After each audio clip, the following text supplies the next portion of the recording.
Pero bueno, estamos aquí y espero que esta charla les sea de interés. La verdad es que he tratado de resumirla en tres partes que considero son imprescindibles para que ustedes puedan tomar una decisión acerca de su futuro profesional, ¿no? La primera es explicarles un poco con mi experiencia y mis viajes cómo la ingeniería mecánico-eléctrica está en nuestro día a día, en todos los aspectos de nuestra vida cotidiana. Y luego también hablarles brevemente de mi experiencia en la Universidad de Piura, ¿no? Yo, para que se hagan una idea, soy egresado del 2020, o sea que llevo realmente 4 años ejerciendo como ingeniero. Y bueno, mi experiencia es muy corta comparada con la del ponente anterior, con Jorge o con el profesor Ipanaque o el profesor Rafael Saavedra. Pero bueno, trataré de brindarles todo lo que he podido conocer y también les explicaré cómo es mi día a día aquí en España como ingeniero. Bueno, primero, no quiero estar solamente interactuando, lamento no estar allí presencialmente, la verdad es que me encantaría, pero bueno, con estas tecnologías pues somos capaces de hacer una lluvia de ideas. Entonces he creído conveniente crear un Menti, que es una plataforma que me permite básicamente recaudar sus opiniones. Y debido a que todos tenemos un smartphone, pues les agradecería si pueden escanear el QR o en todo caso googlear menti.com y usar el código 74 11 11 64. Y básicamente la pregunta es, ¿qué entienden ustedes por ingeniería mecánico-eléctrica? Digamos que ya tienen las nociones básicas, ¿no? Porque han tenido dos ponencias anteriores. Bueno, difícil. A mí también es lo primero que se me viene a la mente, ¿eh? Es una carrera ciertamente con un grado de exigencia bastante alto, pero con muchas alegrías también. Innovación, desafiante, correcto. Reto, es un reto, evidentemente. Una carrera de tecnología, soluciones, innovación. Una maravilla. Bueno, pues ese lo tiene muy claro entonces.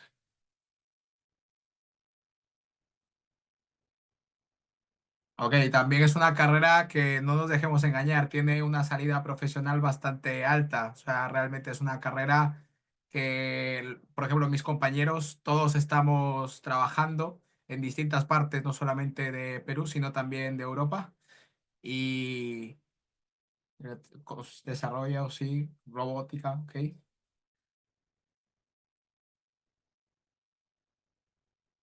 Bueno, me sorprende que siempre hay alguien que pone carros, ¿no? La ingeniería mecánica también se relaciona mucho con carros. En concreto, para que se hagan una idea, a mí no me gustan los carros, ¿no? Yo soy ingeniero un poco raro en ese sentido. Pero bueno, ya con todos estos comentarios me hago una idea de exactamente qué es lo que ustedes entienden por ingeniería mecánico-eléctrica. Y les agradezco a todos su participación. Desarrollo de la sociedad, esa me encanta. Al final es una carrera que es verdad que es muy tecnológica, pero ayuda a las personas en su día a día, ¿no? Y ahora, comenzando con esa respuesta, paso a la siguiente parte de la ponencia. Muchas gracias a todos los que han participado y básicamente que les voy a mostrar con ejemplos míos que la ingeniería mecánico-eléctrica está en nuestro día a día. Yo creo que todos adoramos el chocolate, o la gran mayoría de ustedes adora el chocolate, desde luego. Me gustan mucho los museos, he tenido la oportunidad de estar en varios, y en concreto en el Choco Story de Brujas es un museo que habla sobre la historia del chocolate, ¿no? Y a mí algo que me llamó mucho la atención fue este vídeo, porque prácticamente lo que explica es el proceso de inyección de plásticos, que es algo que a nosotros los mecánicos eléctricos nos suena familiar, pero claro, yo nunca lo había visto desde la perspectiva de que el diseño de un molde polimérico de plástico puede servir justamente para que el chocolate pueda adquirir la forma, por ejemplo, de barras o de lingotes, como lo pueden ver ahí. Entonces se utiliza una placa metálica con pellets, que es básicamente plástico partido muy finito, y se coloca en una máquina inyectora para justamente impregnar esa forma que nos va a servir como un molde para verter chocolate sobre él y poder fabricarlo.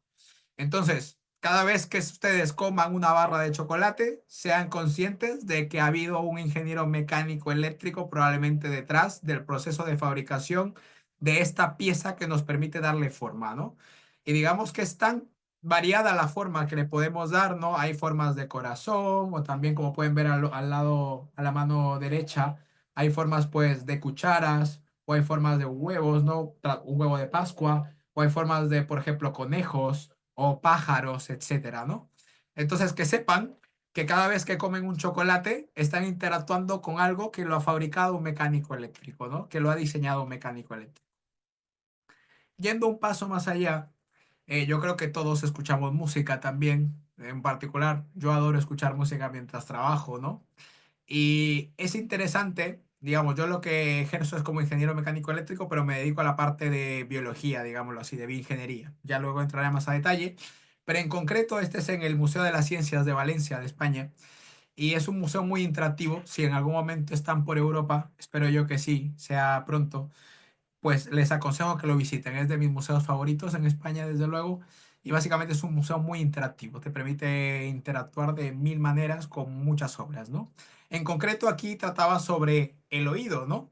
Y para que sepan, el oído, digamos, es un canal, evidentemente, que termina en una terminación y que básicamente es como si fuese un bombo, o al menos yo lo trato de explicar así, ¿no? Tenemos una membrana y tenemos lo que sería la baqueta. Entonces, cada vez que pasa una onda mecánica, que nosotros le llamamos sonido, ocurre una vibración que luego nuestro cuerpo internamente la procesa como música, ¿no? Como lo que nosotros podemos oír. Entonces, básicamente, que sepan que todas estas ondas que vienen de los altavoces, de los celulares que tienen, de la computadora que tiene, es procesada como una onda mecánica a través de nuestro cuerpo. Entonces, otra cosa mecánica con la que interactuamos todos los días y no nos damos cuenta. Pero claro, nosotros nos sonará raro, ¿no? Onda mecánica, ¿por qué onda mecánica? Pues aquí está la mejor forma de explicarlo. Me imagino que alguno de ustedes a lo mejor tiene un talento especial con la música, lamentablemente yo no. Pero sí que me llama mucho la atención esta maqueta. Básicamente es un juego de luces, ¿no? Nos permite ralentizar la manera en la que vemos las cosas, por eso tenemos estas barras negras y blancas. Y básicamente lo que nos permite es observar lo siguiente.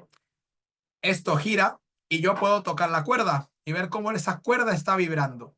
Pues esa misma vibración que ocurre en la cuerda es la que mi oído percibe y traslada a esa señal, digámoslo así, que yo puedo percibir como música, ¿no? Entonces, esta simple maqueta nos permite comprender de que el sonido no deja de ser una onda mecánica como tal, ¿no? Entonces, realmente que sepan que cada vez que encienden el Spotify están haciendo uso del IME que llevan dentro, por así decirlo. Nuevamente usando otro ejemplo del Museo de las Ciencias que me gustó mucho. Esto fue justamente después de la pandemia. Eh, Estábamos con el tema del COVID, ¿verdad? Causó mucho temor. Al final hubo muchas pérdidas lamentables, obviamente. Pero digamos que nadie sabía cuál era la forma de este virus, ¿no? Entonces, básicamente lo que hicieron estos expositores fue colocar digamos, la microscopía del virus, pero también colocar una impresión 3D que permita a los niños interactuar. Tú esta la puedes tocar, la puedes llevar de un lado a otro, la puedes sacar de la repisa para poder observarla con claridad. Y básicamente he enfocado esto porque al final uno de los procesos de fabricación que nosotros estudiamos a lo largo de la carrera es la fabricación aditiva, que nos permite crear cosas capa a capa, ¿no? Como si fuese una manga pastelera y estemos decorando, por ejemplo, la superficie de una torta. Pues haciendo capas por capas podemos crear geometrías muy complejas, como la que les estoy mostrando ahora, ¿no? Entonces, esto permite que en cualquier situación podemos materializar objetos, ¿no? Y justamente esta geometría me viene fenomenal porque estoy seguro que esto lo hemos usado todos. Todos sabemos que es el velcro o el pega-pega básicamente, que lo hemos usado pues a lo mejor mientras estudiábamos el colegio o para sujetar cosas, etcétera, ¿no? O también, bueno, recuerdo que en Perú se usaba esto de los brigadieres escolares, ¿no? Y te colocaban como una especie de insignia que iba por pega-pega. Pues bueno, el pega-pega que sepan que lo inventó un ingeniero y lo inventó un ingeniero eléctrico. Entonces, se inspiró, y esto es lo que se llama bioinspiración, en algo que existe en la naturaleza, que son estas plantas con una especie de pinchitos, ¿no? Entonces dijo, bueno, si creo una estructura que es parecida, puedo crear algo que se adhiera sobre otra superficie. Y básicamente así nació el velcro. Y el velcro es relativamente nuevo, es del 41, ¿no? y al final no deja de ser un invento de un ingeniero que lo usamos en el día a día, ¿no? Para que sepan que la ingeniería mecánico-eléctrica a veces trasciende las fronteras de la ingeniería y se vuelve en su forma más primigenia, ¿no? Y luego, otra cosa que me pareció súper interesante, este es del acuario de Galway. Galway es una ciudad al noroeste de Irlanda, muy bonita, por cierto. Básicamente, había un recorrido que le llamaban el camino de la ingeniería dentro del acuario. Y lo que te decía básicamente es todas las cosas de ingeniería que tú podías observar dentro del acuario. Para mí eso fue sorprendente, evidentemente. Y una de las que más me impresionó fue esta que dice que los ingenieros de sistemas diseñan métodos para calentar y enfriar el agua. Y esto es muy importante porque los animales necesitan distintas temperaturas del agua para poder sobrevivir. Entonces, que sepan que dentro de la carrera hay cursos de termodinámica. En concreto, esto lo sabe mucho mejor el ingeniero Rafael Saavedra, desde luego, pero los sistemas de refrigeración y calefacción ayudan también a las especies animales, en este caso, para poder adaptar ecosistemas a, digamos, a entornos que no son los originales, ¿no? Y crear un ecosistema que sea más amigable con los peces para que evidentemente evitar muchos problemas y sobre todo disfrutar de la belleza animal, ¿no? Si alguno de ustedes tiene una pasión por los animales, que sepan que en algún futuro pueden estar diseñando a lo mejor sistemas de refrigeración o calefacción para zoológicos, acuarios o muchas de estos atractivos, ¿no? Atracciones. Bueno, y en concreto esta es de las últimas, esta la he añadido recién, que tuve la fortuna de estar hace poco en Singapur y quedé maravillado con esto que son los super trees. Básicamente son estructuras que a mí me hacen recordar a los andamios de ingeniería de tejidos, luego haré una comparación, pero básicamente son estructuras metálicas nuevamente, los metales tienen mucho que ver con la ingeniería mecánico-eléctrica, sobre los cuales crece plantas. Y en concreto estos son súper interesantes porque son autosostenibles. ¿En qué sentido? La parte de arriba puede captar agua de lluvia y puede usar esa agua para regar otras partes del parque. Esto está en Gardens by the Bay, que serían los jardines de la bahía, y es un parque autosostenible. Entonces hay muchos de estos super trees, super árboles, que están distribuidos alrededor del parque y que son capaces de acumular agua de la lluvia, son capaces de usar la radiación del sol, Singapur hace mucho sol, y convertir esa energía en energía fotovoltaica en este caso, y también, por ejemplo, sirven como una especie de refrigeración.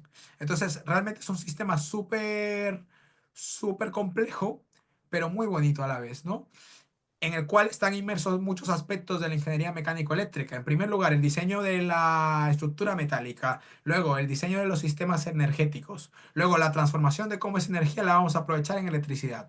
Luego también, si nos metemos en la mecánica de fluidos, pues todo el conjunto de tuberías que sirve para poder eh, regar el parque de manera idónea, ¿no? Y bueno, esto lo voy a trasladar a lo que yo conozco, que son los andamios de ingeniería de tejidos. Básicamente, para que se hagan una idea, un andamio de ingeniería de tejidos no deja de ser como una casita para las células. En concreto, aquí vemos uno que es muy pequeñito. Pueden ver que ahí dice 200 micras. Una micra es una décima de milímetro. Entonces pueden ver que son estructuras muy pequeñas y que dentro de ellas, por ejemplo, esta es la misma imagen. Perdón, no sé si se logra ver. Pero esta es la misma imagen con y sin células. Entonces, son casitas para las células que nos permiten crear estructuras tridimensionales hechas básicamente a partir de células. Entonces, aquí pueden ver, por ejemplo, cómo esta estructura, a medida que las células van creciendo en su interior, pueden ir rellenándola, ¿no? Algo muy similar a como pasaba en los supertrees, pero en lugar de utilizar esta estructura metálica para que crezcan plantas alrededor de ella, utilizamos esta estructura polimérica en principio para hacer que células interactúen dentro de ella y puedan proliferarse, ¿no? Puedan crecer. Bueno, ahora hablaré de mi experiencia dentro de la Universidad de Piura. Yo comencé la carrera en el 2016 y básicamente me beneficié de muchos de los programas internacionales que tiene la universidad. Estuve en El Paso, en Texas, una semana como parte del programa Sustainable Engineering, que bueno, ahora creo que le han cambiado de nombre y se llama Peace Engineering, pero no deja de ser el mismo programa. Y básicamente este te muestra cómo la ingeniería sostenible, que es muy importante, sobre todo ahora, porque lo vemos en nuestro día a día, realmente somos muchos más en el mundo y hay que ser más sostenibles desde muchos aspectos, evidentemente.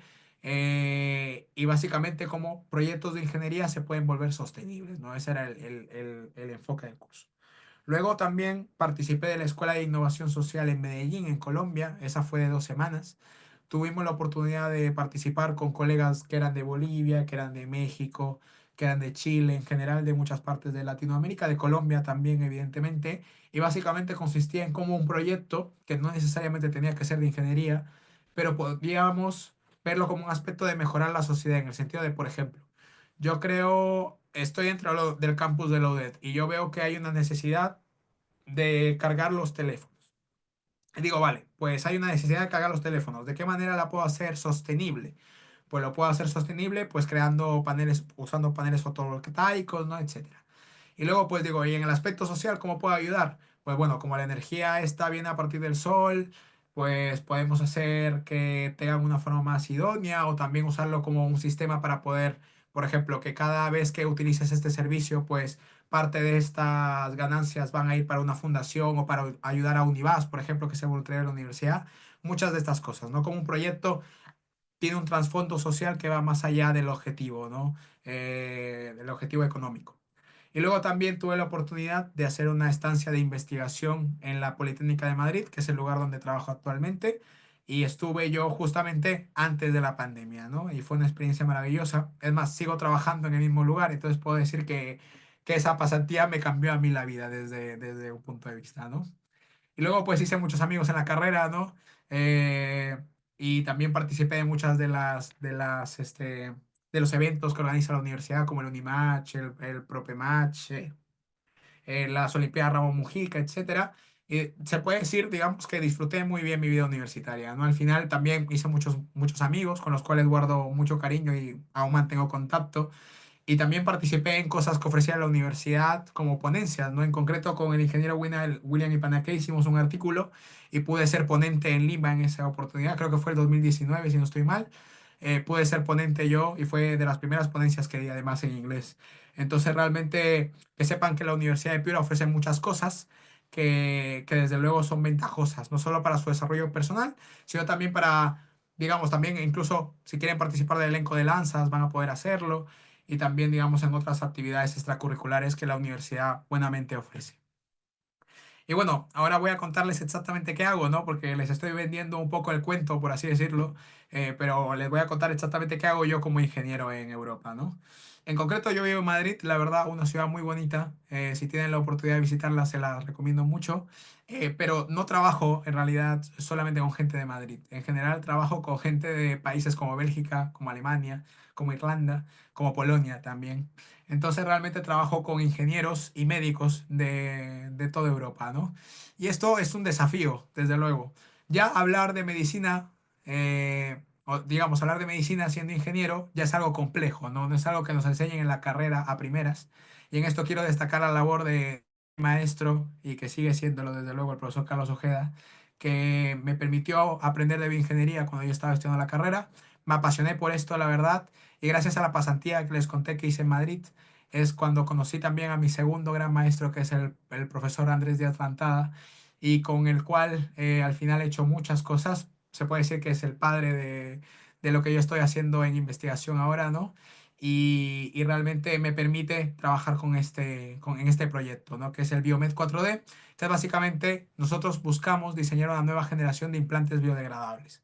¿Por qué motivo? Porque al final los implantes, me imagino que alguno de ustedes se ha roto un hueso o le han puesto una placa, pues esas placas no son bioabsorbibles. ¿Esto qué quiere decir? Que muy probablemente te colocan la placa y en muchos casos no te la retiran, sino que te quedas viviendo con ella el resto de tu vida, o si te la retiran, pues puedes tener complicaciones posoperatorias, ¿no? Lo que estamos tratando de hacer nosotros es diseñar placas biodegradables, bioabsorbibles, que el cuerpo pueda asimilar, hechas de magnesio y de zinc. Entonces realmente evidentemente necesitamos muchas partes dentro del diseño, ¿no? La parte de medicina, la parte de la ingeniería biomédica, la parte de la ingeniería mecánica, la parte de la ingeniería de fabricación, etcétera. Entonces realmente yo a lo que me dedico es a diseñar una serie de conceptos, como pueden ver aquí en estos vídeos, que son conceptos poliméricos en primera instancia que nos permiten jugar, digamos, o explorar un montón de ideas o de conceptos, combinando materiales degradables y no degradables para crear objetos que puedan cambiar de forma con el tiempo, ¿no? Entonces, Estos son ejemplos muy sencillos que nos permiten comprender en primer lugar cómo se degradan los materiales, en segundo lugar qué aspectos tenemos que tener en cuenta en el diseño y en tercer lugar también cómo de alguna manera loca podemos adaptar estos diseños a dispositivos médicos personalizados, ¿no? Para tratamiento de muchas enfermedades. A mí este es el que más me encanta. Básicamente es como una especie de origami, ¿no? Que tienes como una caja y luego a medida que los materiales se van degradando, el objeto va cambiando de forma y se va volviendo como un plano, ¿no? Entonces, bueno, esto podría tener utilidad, por ejemplo, para expandir piel en ciertas regiones del cuerpo o también, por ejemplo, imagínense que tengo un satélite en el espacio y necesite almacenarlo de forma más compacta, pues puedo utilizar estructuras de origami para poder hacer o llevar ese satélite al espacio, ¿no? Y bueno, lo que les decía, al final, cómo a partir de estas ideas o conceptos primitivos podemos pasar a un dispositivo médico más personalizado, ¿no? En concreto, hay una enfermedad que ocurre con los bebés que se llama craniosynostosis, que es básicamente cuando la unión de las suturas o las fontanelas ocurren a muy temprana edad. Entonces, esto origina que literalmente se le tiene que implantar una especie de muelle o resorte al bebé y se deja el resorte durante una serie de meses y luego se retira el resorte cuando ya se ha completado el tratamiento, ¿no? Entonces, el objetivo con el proyecto, evidentemente, es crear resortes que puedan expandir las fontanelas para evitar que se cierren y que a su vez desaparezcan cuando ya la acción mecánica sea completada, ¿no? En concreto, este es un banco de ensayo muy sencillo que nos permite evaluar la fuerza de expansión, la degradación de los materiales y justamente como pueden ver aquí, podemos cuantificar cuánto se va aperturando la fontanela, ¿no? Evidentemente, polímero se puede implantar en el cuerpo, pero no es lo más idóneo. Aquí es donde viene la colaboración con los otros partners del proyecto, ¿no? Y básicamente lo que hacemos es utilizar fabricación aditiva metálica para poder imprimir este tipo de geometrías, ¿no?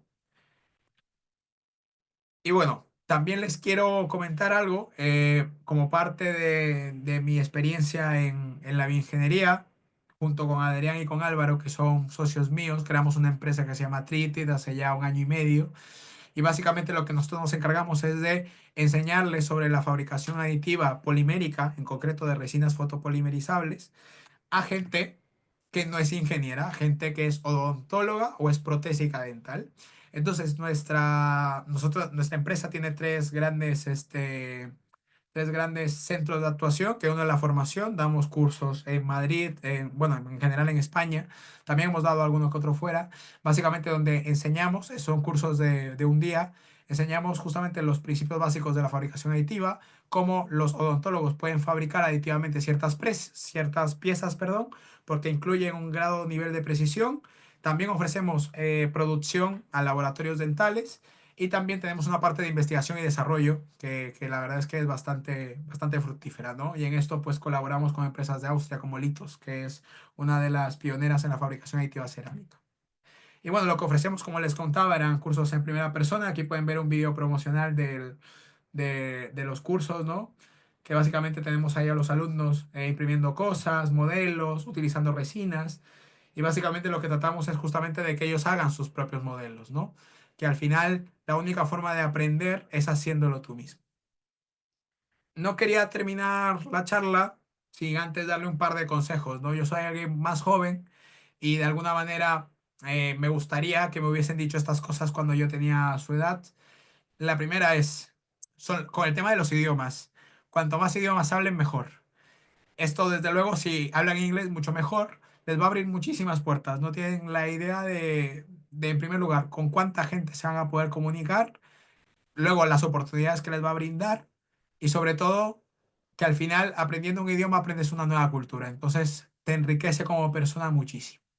Y luego también, evidentemente, les aconsejo que viajen siempre que puedan, que no lo vean como un gasto, que lo vean como una inversión, sobre todo mientras son jóvenes, que al final no tienen tantas responsabilidades y siempre y cuando se los permitan, evidentemente. Porque viajar te cambia la vida, conoces gente, conoces nuevos lugares, nuevas culturas, nuevas experiencias y nuevas formas de ver el mundo también. Luego, hacer deporte, yo lo aprendí muy tarde, comencé a los 23 años, pero la verdad es que no me arrepiento, al final es muy, muy, muy necesario. Muchas veces, sobre todo cuando trabajen, se van a dar cuenta que están absorbidos por el trabajo y a veces 1 o 2 horas que uno le dedica a hacer deporte te cambian completamente la vida. Luego, la carrera que escojan, espero evidentemente que escojan IME, por favor, pero la carrera que escojan no los va a definir. Al final lo que los define son las personas que son y cómo tratan a los demás. Por eso es que el lema de la universidad es mejores personas, mejores profesionales y no creo que pueda ser más acertado realmente. Al final lo que escojan lo van a ejercer o no. En mi caso yo la ejerzo de una manera un poco más disruptiva, pero yo creo que escojan con libertad. Eso es lo más importante. Aprender de la pérdida, por favor. Siempre queremos ganar, pero perder está bien. Y sobre todo, perder con estilo, ¿no? ¿A qué me refiero con esto? Aprendan, por favor, de que perder no está mal. Al contrario, perder enseña mucho.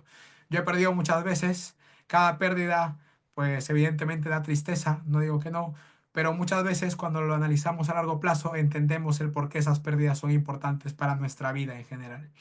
Y luego disfruten el camino, tengan muy claro lo que quieren, eso es muy importante, pero disfruten el proceso sobre todo. No tanto la meta se disfruta muy poco, pero el proceso es lo que más tienen que disfrutar. Así que nada, me despido con todo el cariño del mundo